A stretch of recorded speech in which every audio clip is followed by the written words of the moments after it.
NDTV auto India में एक बार फिर से आपका स्वागत है और आज बात करेंगे टाटा की नई सिएरा ईवी के बारे में। और जुड़े हैं हमारे साथ मिस्टर आनंद कुलकर्णी जो कि हैं चीफ प्रोडक्ट ऑफिसर टीपीईएम की। Thank you Anand for joining us at NDTV auto India.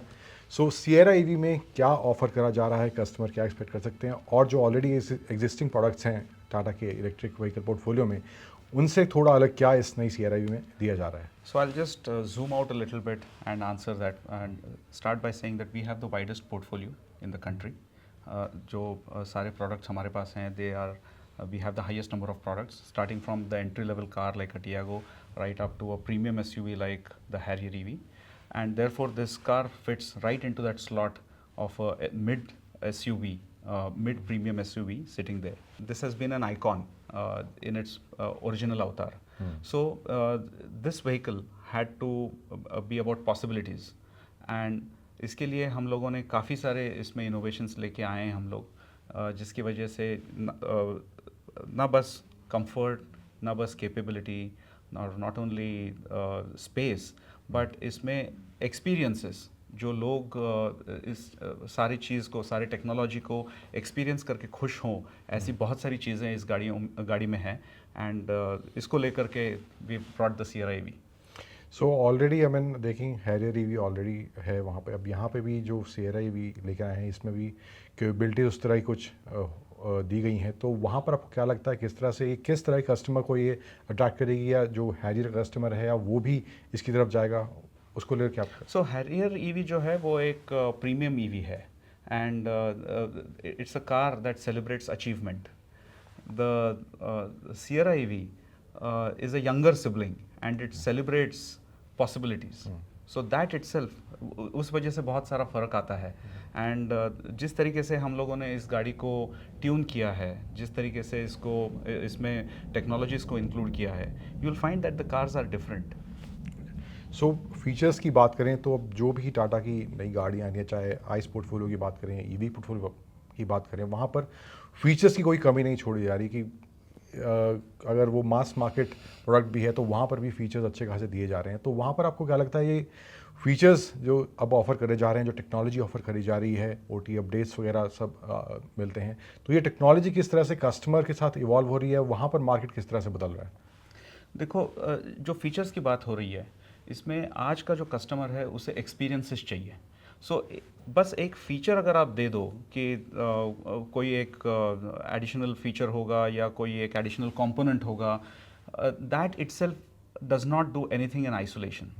When you bring multiple components together and create an experience, that's what people want to have. अब इसमें एक छोटी सी बात बताता हूँ। इलेक्ट्रिक कारों में charging is a regular activity. So charging port के वहाँ पे हम लोगों ने एक इल्यूमिनेटेड एलईडी दे रखी है, and that changes colour. So when the car is ready to accept charge, वो वाइट कलर में होती है। जब कार चार्जिंग शुरू कर दे तो वो ब्लू हो जाती है। जब चार्जिंग पूरी हो जाए तो it becomes green. And if there is a problem in the communication, or if the gun is not inserted properly, or if there is a problem otherwise, then it turns red. Now it's a simple thing, बहुत ही छोटी चीज़ है, लेकिन उसके वजह से experience आता है। Because of that, people feel that the car is enabling them to react and to communicate to the car. It just brings the car alive. And if you do software enablements, if you do all these OTA, I mean OTA is just an enablement, it's nothing else. But if you do all these features to bring together an experience, then that is fantastic. Ultimately, I believe that technology should be such that people don't have to adapt. It is technology which has to adopt to what people do. बहुत सही बात कही आपने ये। सो इसमें अब बात करें जैसे कि अब जो डिलीवरीज वगैरह हैं या जो कस्टमर्स की रिक्वायरमेंट है उस हिसाब से प्रोडक्ट्स बनाए जा रहे हैं। एक समय था जहाँ पर रेंज को लेके, प्राइस को लेके बहुत आई मीन उस समय अफोर्डेबल नहीं थे या रेंज कम थी। अब वो चीज़ें एलिमिनेट हो रही हैं धीरे धीरे। बिल्कुल ठीक है, रेंज ज़्यादा मिल रही है, अफोर्डेबिलिटी वाला फैक्टर भी थोड़े हद तक एड्रेस हो गया है। तो आपको लगता है कस्टमर्स जो पहले अप्रोच नहीं कर रहे थे ईवीज़ की तरफ, अब क्या वो बदलाव देखने को मिल रहा है, या किस तरह से वो चीज़ें बदल रही हैं और आने वाले समय में कितना और वो बदलेंगी? तीन चार चीज़ें हैं. टेक्नोलॉजी हमेशा इवॉल्व करती रहती है एंड उस चीज़ का हमें फ़ायदा लेना चाहिए. तो पिछले 7-8 सालों में हम लोगों ने जो इलेक्ट्रिक व्हीकल्स के ऊपर काम किया है उसकी वजह से हमारे पास लगभग 15 बिलियन किलोमीटर्स का डेटा है and that allows us to make choices. हम काफ़ी हद तक अपना डिसीजन ले सकते हैं कि क्या करना चाहिए क्या नहीं करना चाहिए. This is one part of it. But also we have kept on working with our technology and our technology stack has evolved. उस वजह से like you rightly said the access cost has reduced, the range has improved. Matlab, if you see from the first time that we did the Nexon to what we are doing today, the range has improved 3 times. Yes. Charging speeds have increased. बाहर charging infrastructure सुधर रहा है. उसकी वजह से there is more confidence to people about being able to use electric vehicles, and that is showing up today. India is already at 6.5-7% penetration, which last year was only at 4%. So within a year we have doubled our penetration rates and we think that this will only go further. अब infrastructure की बात आप कर रहे थे, तो अब हाल ही में दिल्ली की नई ईवी पॉलिसी अनाउंस हुई है, तो वहाँ पर आपको क्या लगता है इस तरह के जो गवर्नमेंट के इनिशिएटिव्स हैं ये किस तरह का रोल प्ले करेंगे? कस्टमर्स जो ईवीज़ को और अडॉप्ट करें, ईवीज़ की तरफ जाएं. I mean specially north India जो है वहाँ पे पॉल्यूशन का काफ़ी इशू रहता है हर साल. सो आपको लगता है कि ये पॉलिसी किस तरह से हेल्प करेंगे, और पर्टिकुलरली दिल्ली की जो ई पॉलिसी है उसको लेकर क्या कहना है आपका? So first of all, I want to say that the policy which the government has brought out is immensely pivotal document. It's a very important document because, like you rightly said, North India में pollution का problem बहुत होता है, particularly in winter months. Yes, yes. It becomes really bad. Now, what is the policy saying? The policy is saying that the policy is saying two things. One is that there is a phase out of ICE vehicles, yes. but more importantly, it is for vehicles of a certain category first, and there is a phased program. Yes. So, phased program होना हमेशा अच्छा होता है because it allows the industry also to react. And then what we have also seen is people are able to take necessary steps in order to move forward. More importantly, what Delhi decides will get implemented by a lot of other states Yes, as well. yes. And therefore, this is such a pivotal document, and we are absolutely thrilled with this, and we will do what the government expects us to do on this. अब production numbers की कुछ बात करें, ऐसे Sierra ice है, अब Sierra EV भी आ गई है, तो आपको लगता है प्रोडक्शन के जो नंबर्स हैं किस तरह चल रहे हैं, या वहाँ पर कुछ स्ट्रेन देखने को मिल रहा है सिएरा आइस की तरफ, या जो फ्लो है it's going on fine? So that contradicts your first question, but nonetheless, देखिए, there is a lot of willingness and acceptance of electric mobility today.